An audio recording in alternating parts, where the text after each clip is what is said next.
There's one tent. That's about it.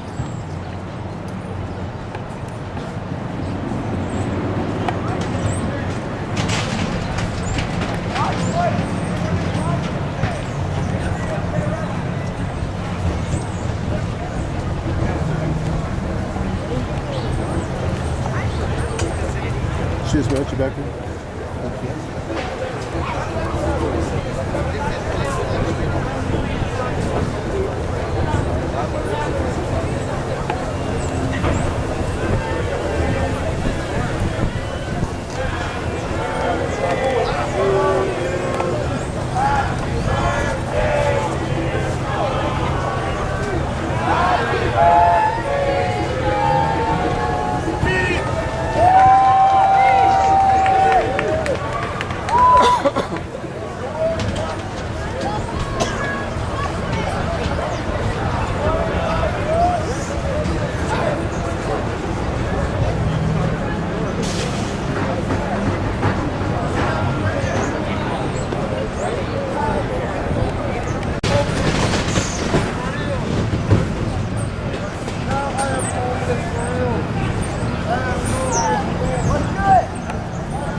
Lesson in life, I guess. You haven't already seen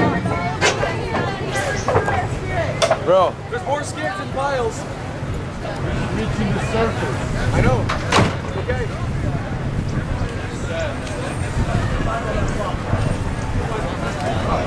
Not sad at all. This is for victory is not sad. This is for the brain. I'll get the late call. They're here and they're exposing exactly what this is going on. As soon as you use your freedom to take away.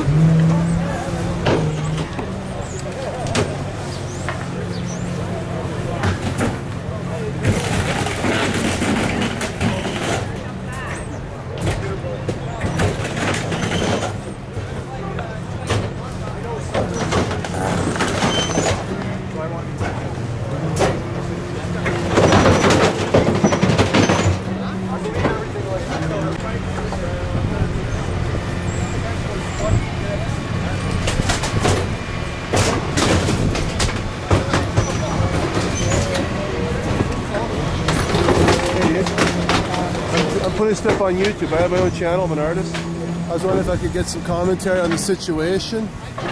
I do give a lot of commentary. I feel odd when it's inauthentic, though. Maybe I have to think about it. Well, I'm just... Yeah, sure. If you could just explain what's happening right now.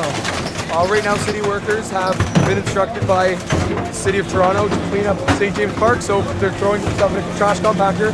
Some of these are personal property, so we're just trying to be careful so that both city workers can do their job and that nobody loses personal property. And what was this before they tore it down? This was logistics. It is now still logistics. It just doesn't look as logisticy. Explain to them what logistics is. Logistics, it helps provide blankets for people who don't have blankets. The homeless people can come in and get mittens, scarves. We had a free store behind it, which allowed for a lot of people to get stuff. So you're providing stuff for the homeless people all the time. At the same time you're dwelling here. I would say more people come through that are officially homeless in Toronto intake than the protesters, easily.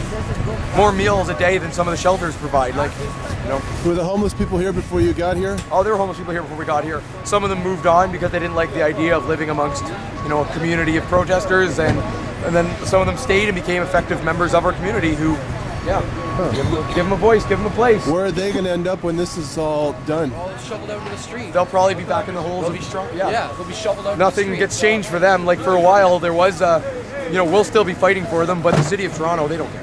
Yeah. Like, do you think Rob Ford cares about the homeless people? I heard that the protesters they were actually feeding the homeless here. Yeah, lots of homeless. They're providing a lot of services.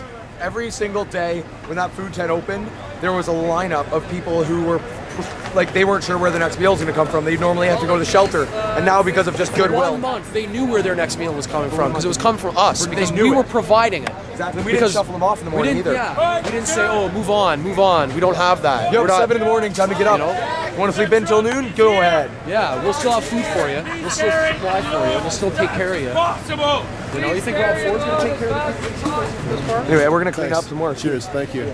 You know, he's not. He's just going to shuffle them off. They're going to have to find, like... So they're free to be homeless, and that's about it. That's about it.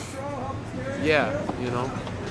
Not much freedom in the public space then. Well, no. I mean, it's our space too, you know. This is being reserved for dog walkers. Exclusive dog walking park, I suppose, because the right to have a few people walk their dogs is obviously more important than the right to try and make some change in this world. And yeah, like, you know, one man's friggin' opinion can remove my right, which is not good. It's not good. Well, we're not on the same page, looks like, when it comes to equality and human rights and basic Did needs. you see what just happened there? We had a community full of people just move up, pack everything up, and move it all over here because the police were going to throw it all out and get rid of people's personal belongings and remove that off site. And, you know, with a little bit of cooperation, a little bit of communication, we managed to get 20 to 30 people assisting each other to make sure that didn't happen. And that's all it takes is a little bit of dialogue and a little bit of understanding and a little bit of willingness to help.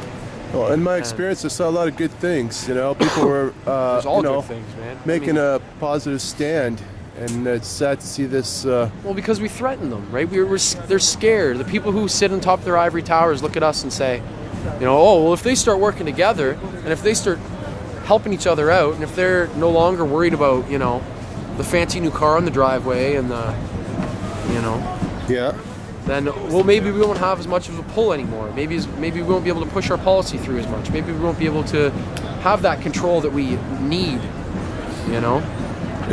If I was to offer you change, what change would you ask for first? Make sure everyone has a house and make sure everybody has food.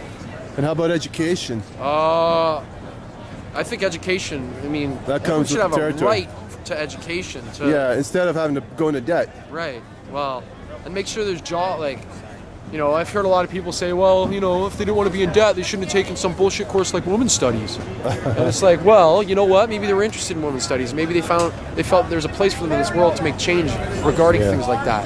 It's not very positive. Or liberal outlook. arts, or what? Like, who knows, right? Like, they're trying to quell the creativity, and that's we need more creativity. We need more. Do you feel that there's an issue of freedom when it comes to being here? An issue of freedom? I felt that this past month is the best thing I've ever done with my life. Yeah. I've helped so many people within the past month, Right on. with no self-serving interests. Where you know, I'm not helping them so that I can feel better. I'm helping them because it's the right thing to do, and that's going to transfer from this park out to the city. And I hope, you know, now this is just the first chapter of Occupy Toronto. This is just finishing up right now. 40 days and 40 nights. That's right, and it's going to be a lot more action from Occupy Toronto. Trust me. I've been covering the events since day 3. Yeah. I was here. I got the first. Good, man. We need that. We need Monday somebody to document this. Yeah. Well, I'm putting it all on YouTube actually. Yeah. So, you know, I think it's good to network and share, and more people will get a perspective since they weren't there in person. This is ground zero. That's right, man. And now, you know, we're going to be decentralized and we're going to be everywhere. So they're just forcing us to be a little bit more creative, and that's not a bad thing because there's a lot of creativity here. Well, this was definitely a learning experience. I think it was positive. It was positive. We won. Yeah. People are talking. This eviction was expected. We knew it was happening. Yeah. And it's been happening in a very peaceful way, which just continues our narrative of nonviolence and peace, and that things can be achieved in a better way. Well, there's other places to exploit.